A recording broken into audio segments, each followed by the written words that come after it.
why this museum director gave up a successful career to fight poverty. Giving back is practically in Tina Cornley's blood.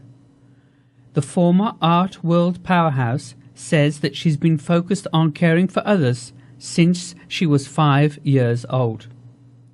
I felt that it was my mission in life to help the people that cross my path, says Cornley.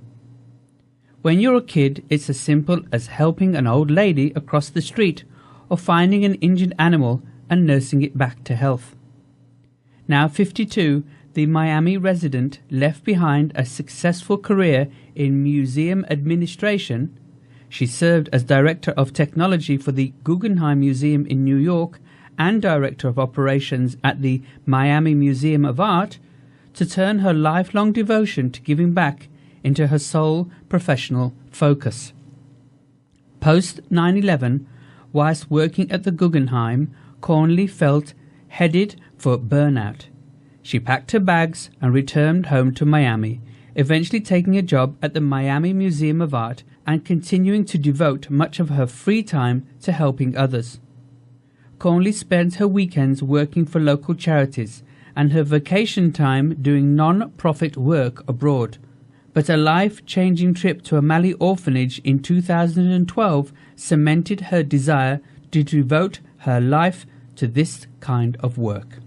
It was a very powerful and gut-wrenching experience that actually propelled me to pursue my dream, which is to help these people become self-sufficient, Cornley told the Huffington Post.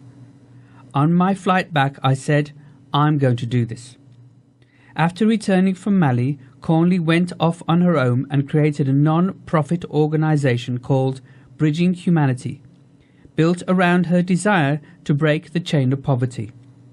The group's goal, according to its website, is to find and implement alternative approaches to improving the lives of the less fortunate and, in particular, orphaned, abandoned and disadvantaged children living in the United States and abroad.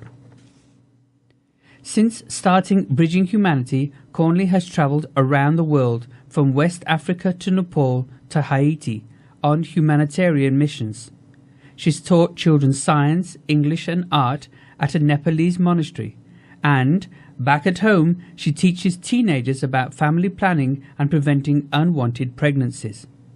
She also applies her interests in do-it-yourself crafts to vocation training for people in need, teaching orphans how to weave network cable for internet access.